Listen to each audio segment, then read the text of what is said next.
Good morning, everyone. This is Drew from Drew vs. the World. Welcome to the World of Madness. Today, I will be pulling a random card from Podex. What is Podex, you ask? So the question is, do you find it difficult to come up with content ideas for your podcast, or perhaps you've gotten stuck during an interview with a guest where you just have nothing to ask anymore? Try Podex today. Podex is the best all-in-one podcast idea generation tool. You get everything from episode ideas to interesting conversation starters for interviews, engaging discussions for your live stream, and social media content ideas. With this tool, you don't have to spend weeks trying to come up with content for an episode or unique question for your guests. Just shuffle the cards, pick one at random, and hit the record button to get started. Now you can make better content, have fun while doing it, and get a viral moment all with Podex. Now head over to podex.com, use offer code C4C to support the content creators of color.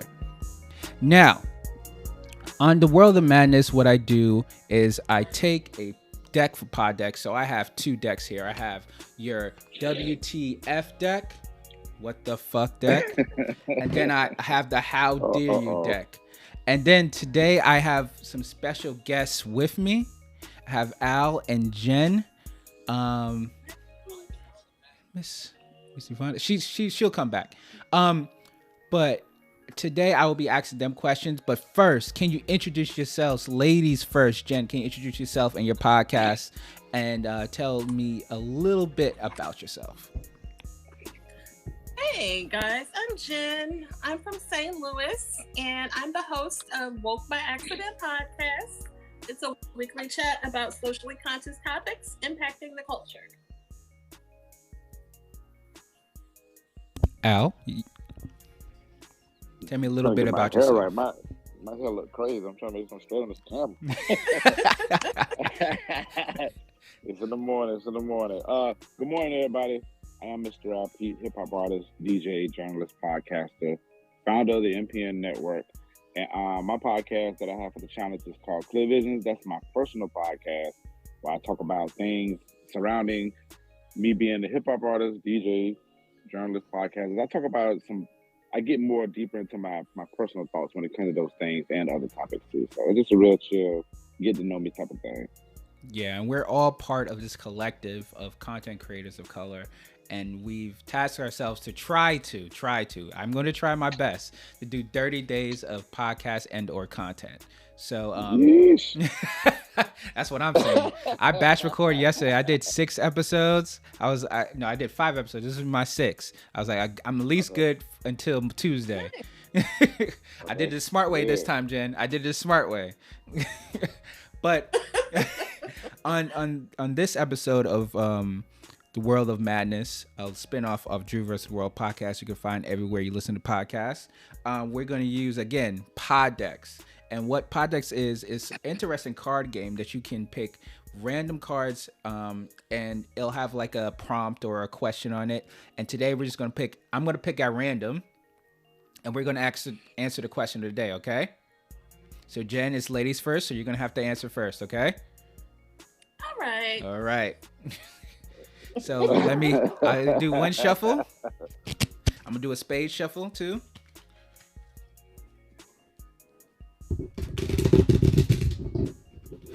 Yeah, that's a spade. Yeah. Right there, Gotta cut the deck. Wait a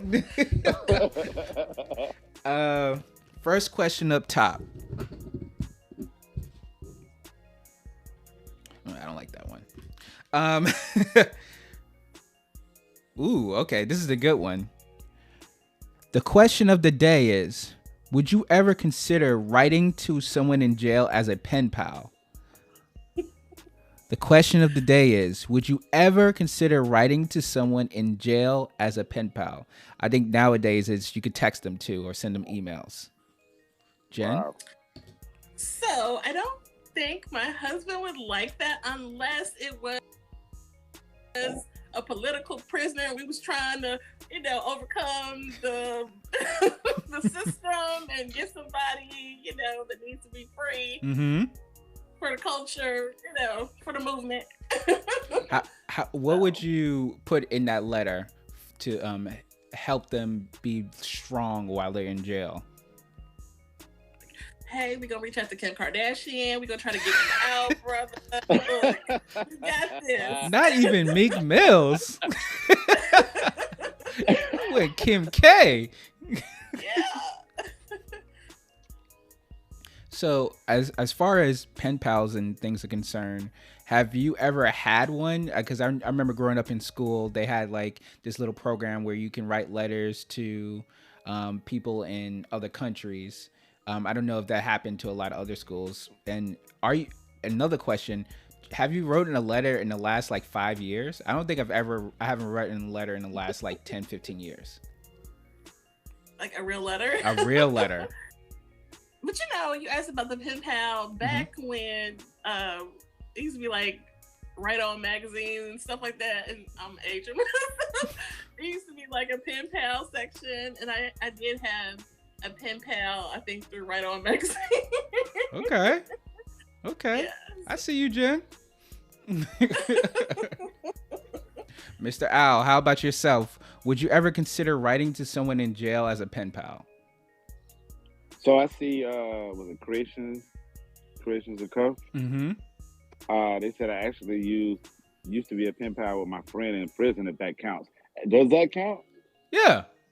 Okay, well, yeah, I mean, not within the past 5 years, but yeah, I've had a couple of homies. I had a cousin that was in prison, so yeah, I was writing letters like crazy. So just to send encouragement to them, just so they can feel like somebody care about them, behind them walls. So yeah, I've done it plenty of times. So if I definitely had a friend or a family member or whatever in prison now, I'd definitely be a pen pal because I understand the power of writing a letter to anybody. I mean, just writing letters is like, especially in these days, like a handwritten one, it's so personal. You know what I'm saying? That you automatically think like, okay, this is personal. They took the time to sit down and write. So yeah, I would definitely do it, sure. So when you was getting those letters from your friends in prison or in jail, what were they saying? What was like their experiences? I don't want you to share specific experiences, but what were their experiences? How was like life behind bars for them? Well, that's the thing. That's interesting you say that because we never really got into the details of what was going on back there. And I've always wanted to ask. Even when they're out, I just always wanted to know the experience of somebody being in prison. So we didn't really touch too much on it. I mean, the much that we talked about was like when they would go to work or like kind of like their daily routine, but it always sounded like they was out, oh, I got to go to work or I'm going to go to sleep and, think about this, that, and the third. It wasn't nothing really too detailed. So maybe for good reasons, you know what I'm saying? Who knows? Yeah, because good reason. Yeah, I always want to know, definitely prison, because jail and prison, if people don't know, are two different places, right? Yeah. And two different types of security and different types of basically flow of your day. So I always want to know how like the prison experience is. I had a couple people that came out of prison, but they do not want to talk about it. It's like they were in this secret organization that they never want to say anything about or bring up or anything like that. And some have been in for 20 years, 30 years, 5 years, and I don't care who they are, they do not want to speak about it. But I'm always interested in because like you're saying, because the interaction, because a lot of people come out and they're kind of institutionalized. So I want to know what was the crux of that situation. How did they build that kind of mentality that they are still in that system every day? Because some people they can't sleep on beds anymore. They have to sleep on the floor, or some people they have like these terror dreams. So they have to go to therapy and things like that. But I always would want to know, because I had a pen pal, but it wasn't in jail, it was in the military, and me and her were right back, and she would tell me like how she went out to the woods, the wilderness, and they left them out there for 3 days, and they had to find their way back, and they was like had like not fake landmines and things like that, and she even had that kind of PTSD when she came out. So I can only imagine how it felt like inside, as they per se. Yeah. You know, I had a gentleman on my show. Actually, he was on twice, DeAndre, and he was from Compton. He's from Compton, and he's actually spent 11 years in prison. And he actually did, talk about it on my show. It was a really good episode. But promote that show. What episode was that? Do you know the episode? I don't know the number by heart, but yeah, I can tag him. But shout out to DeAndre, and he had a really powerful story. He's actually an activist and doing activism work. So yeah, it's some people that are willing to speak on the experience. Definitely out here. Yeah, that's powerful. If you want to go and listen to that, you know where to go. Oh, okay. Let's see if I can get her in here. All right, one more time, because we're gonna go to one more question, then we're gonna head out. Okay. Let's see, I can get her. Almost nothing. Hey. Hi. Hey, how you doing? I'm super fantastic. Thank you for being on. Can you first give us a little intro about yourself and a little bit about your podcast? Absolutely. I am Evenah. I am an intuitive consultant. I am a spiritual life coach. I am a heretic public speaker and the host of the Me Middleton Show, where we talk about all things spiritual, magical, natural, and the occultic worlds for neo-spiritualists. And it's an amazing podcast. She's also part of the Content Creators of Color Collective, and she has been she is a newbie of the 30-Day Challenge, and she's been killing it. Crazy killing it, like crazy episodes. You gotta shout out for somebody who's taken on 30 days of content for the first time is insane. So I applaud you and thank you so much. It's good to see you, and thank you so much for that. I appreciate it. And the question that we're kind of wrapping up on right now is, would you ever consider writing to someone in jail as a pen pal? And if you have, what did you write? Ask me that question one more time. Would I consider writing to someone in jail as a pen pal? Yes, I would. And what would I write? Well, first I find out that person's interest, because actually there are people who are wrongfully jailed. I don't view prisoners or all prisoners as just some rampant criminals, like, scary, run away, they're going to kill me or something like that. Not all of the inmates are rightfully. I guess I'll shoot in the dark. Guess I get a criminal. Guess I won't. But find out what their interests are, and I'll go within that. And Jim probably steer towards something more spiritual to uplift them in whatever way, wherever they are in life with that. And we'll talk about that. And I try to keep it, I break it down to the last compound. I keep things quite simple when it comes to that life, so that they could be understanding and grasp it more. So it does them. So that would do. Yeah. And as far as, spiritual consulting, how would you try to uplift their spirit during that time?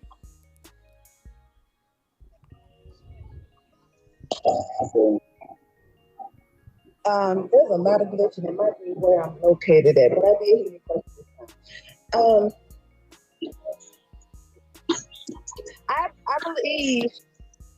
I firmly believe that the ancestors of veneration, and I truly believe that whatever path that they're on, that if they veered off to the left, that I believe that their spirit guides God, angels, ancestors, whoever y'all believe in, that's guiding them. It's saying, okay, enough is enough. He needs a slap on his hand. He needs a good smack in the back of his head. And then face, maybe they had to go to jail. Maybe they had to prison. Maybe they had to go to prison to actually help somebody else. Maybe they had to go to prison to learn something. Maybe they had to go to prison to prevent them from being in a worse situation like death. It depends on what that person's individual situation is. So once I get to know them and see what's going on, if I see, actually, because I'm also an intuitive consultant. Intuitive consultant is to psychic as handcrafted is to handmade. You know, some people don't gravitate to handmade because it sounds so elegant. And people get psychic and empath confused. They think it's the same and it's not. But I have the ability to see what's going on in people's lives, and I be able to then navigate what's going on and be able to consult them on a spiritual level, what's going on in their life and how they can navigate and deal with prison life, or even help them even get out of that situation, depending on what their situation is.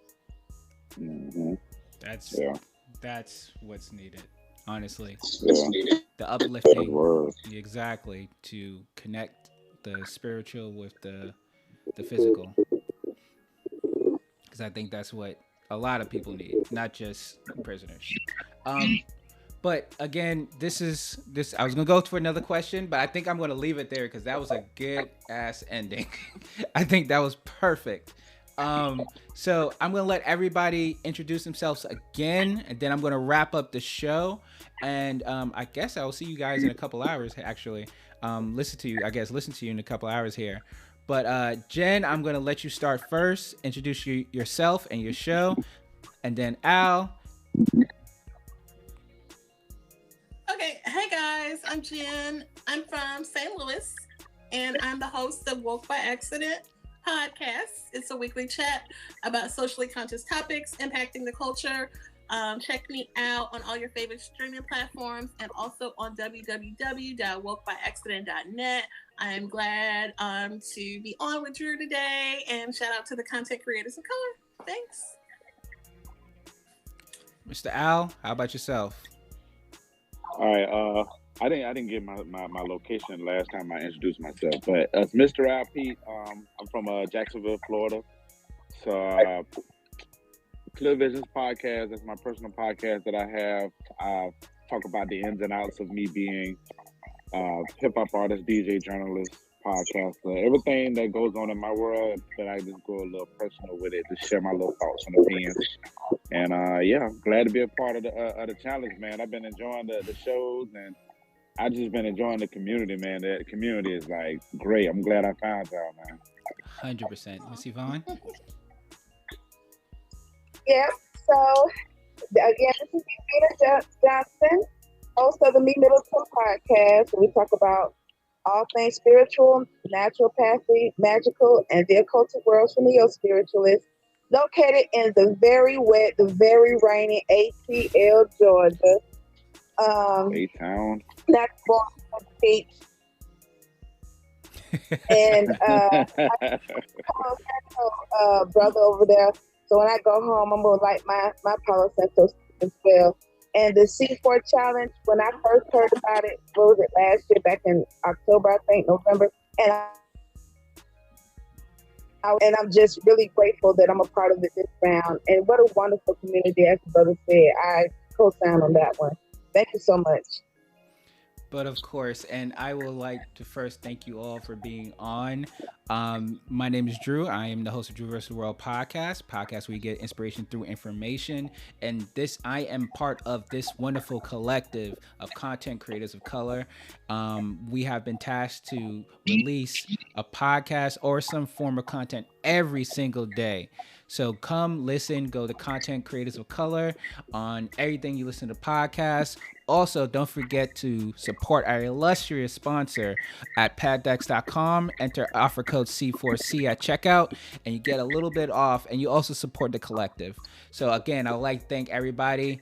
So the question of the day is, would you ever consider writing to someone in jail as a pen pal? If you want to send me an email and give me a little bit of information about if to answer the question. Go to info@drewversustheworld.com or send me a DM at Drew vs. World Podcast here on Instagram. So that is all. Thank you guys again. I'm gonna play you out, and I'll talk to you guys in an hour, maybe.